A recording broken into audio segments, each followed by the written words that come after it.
coming from a former addict, or I guess you could say I'm always an addict, depending on how you look at it or what meetings you go to, then I can see that, because that's why I used to drink and that's why I used to do drugs. But also, I would say one thing you didn't mention is that after you're dabbling with the porn there, if you're honest with yourself, you feel even worse after that than you did when you started. Now, of course, same with alcohol, same with heroin, same with all these other things. And if you're smart enough to see that, because I've seen it, because I've gotten all of those things, then I can see it and they'd be like, but you're going to do that thing that you think is going to make you feel better, but it's going to make you feel worse. So maybe don't do that thing. But the only reason I can maybe have that conversation with myself is because I went down that wrong road for decades with the substances. So now I can kind of look at it and be like, you know what? You're playing yourself. Or as one of my famous guests said, you're trying to find happiness in the exact place where you lost it. That's what he says. I love that quote. Love that quote. And so you go back to do this, that's where you lost it, and you're trying to find happiness again, and of course it doesn't work. But I can see how that could happen. I guess that could happen about a lot of behaviors. Yeah. Yeah, I mean, that's, I always say we don't sabotage to get out of control. We sabotage to regain a sense of control.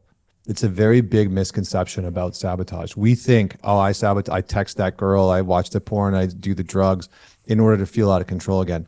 Now, you know that whole pattern of sabotage. The whole thing is baked into your brain, from what's going to happen before you do the drug, or, text that person that you shouldn't text, to when you go through with it, to right after, to the morning after.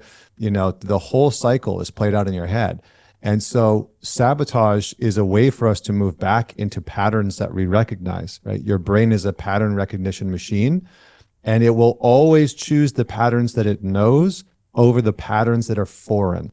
So if what your brain knows is dysfunction, it will choose that dysfunction. Even though you're like, I know this isn't good for me. I know I'm going to feel like crap tomorrow. I know this is going to take me down a peg, and I'm going to resent the fact that I texted this person, or, had that extra drink, or whatever it is. But it will move you towards that pattern because that's known.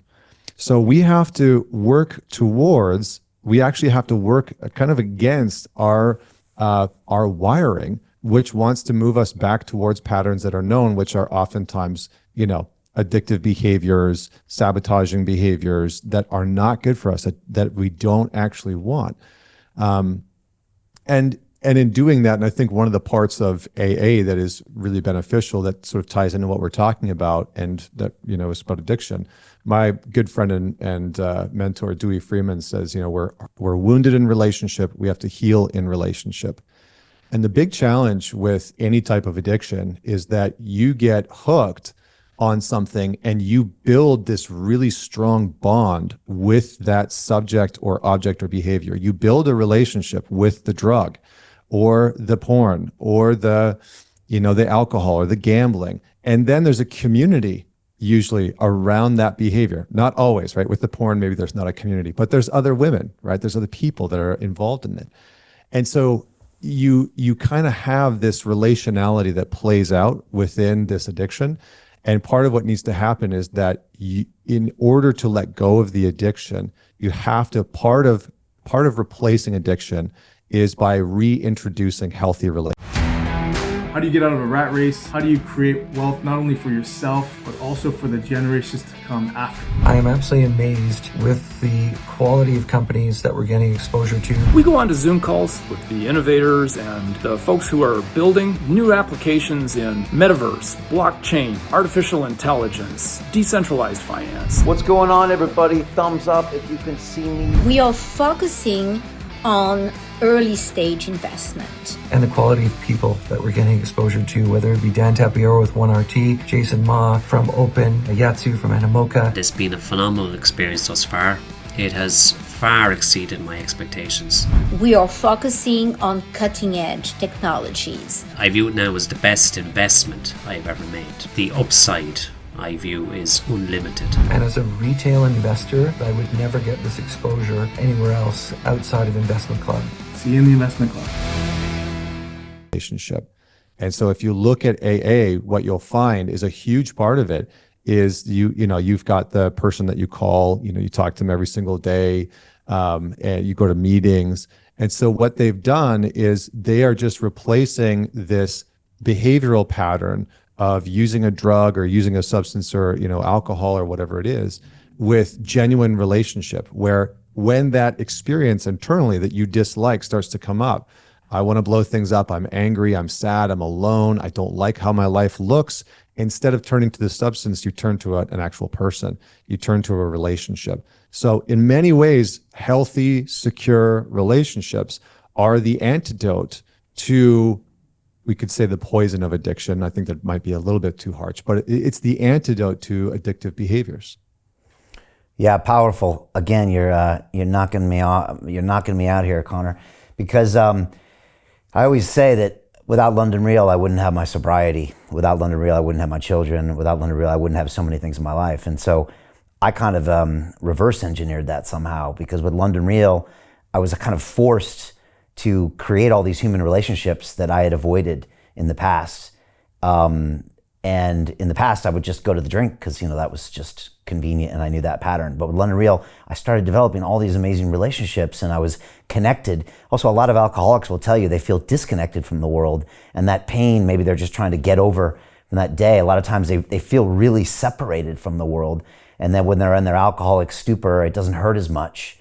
So for me, it was like building all of those relationships over many, many years that I think allowed me to just walk away from it at the end. And I think that's the only reason. There's no way I could have done it without the show, which forced me to have so many relationships, from the team to my guests to the fans to just everything, that I just evolved out of it. And that's why I didn't go to AA or any of these other things. It just kind of got to a point where it just fell away. And I made a conscious effort, but then I could do it. But it was only because of those relationships, Connor. I hadn't really thought about the details of that. But yeah, I'd say that's very accurate. I'm with you, man. Powerful. I'm right there with you. I struggled with a bunch of different, addictive behaviors. Booze was never really the big one for me, but, I think really letting myself, when I started Man Talks, it was a in-person event where we brought people together to share their stories, and men would come up and share their stories, and it just evolved from there. And so, I think a part of it was that I always struggled to bring all of me into any relationship. I didn't have very good attachment. I keep coming back to that word, but I do think it's important. I had pretty avoidant attachment tendencies, meaning that I avoided expressing what I wanted, what I needed, who I was in relationship. I would lie a lot. I would hide in my relationships, and then I would just venture outside of the relationship and get what I wanted met, outside of that. So infidelity was huge for me. It was a big, big, big struggle. And pornography was as well. But it wasn't until I started to bring myself more fully into relationships and build a community where it was like, oh, I do belong here.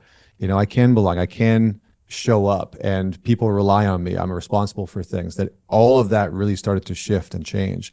And so again, relationship is the antidote to addiction. It's not the only antidote. We do need other pieces.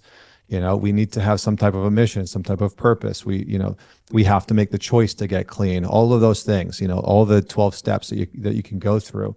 But relationship certainly is one of the most integral parts. And what I've seen with a lot of men is because, and this is where porn is insidious, it is the most socially acceptable addiction there is, maybe even outside of drinking. Like, drinking's pretty socially acceptable, but when you start to get off the rails, everybody's like, oh, I don't know. Like, you're making a mess of yourself. You're showing up, at work drunk. Nobody knows if you're sitting at home watching porn for 3 hours by yourself. Nobody really knows that. And so it's so easy to hide. It's so easy to hide. If you have a heroin addiction, you're going to struggle with, your work. It's hard. It's hard. Porn addiction, it's kind of unseen, so it's really this ghost in the background for a lot of men's lives. And, again, for some guys, it's not that big of a deal. They watch it once in a while, maybe they watch it once a week or once a month, and it's like kind of not really that big of a thing. But for many men, it is a much bigger problem than that. Hey, I know investing in crypto is scary. It takes a real leap of faith. because there are so many scams, rug pulls, and bad actors out there. It's a dangerous business, which is why 95% of people lose all their money. Well, that's why I created the London Real Investment Club, so you can access the hottest deals on the planet and use the crypto bull market to create the generational wealth that you deserve. Join my team of over 100 people from around the world that are making millions of dollars behind the scenes investing in blockchain, AI, Web3 games, DeFi, Bitcoin, and more. Don't miss out. Click the link below to book a call with one of my team now. But hurry, this bull market will end soon. I know investing in crypto can be scary. That's why you gotta join the investment club. Pull the trigger. Let's do this.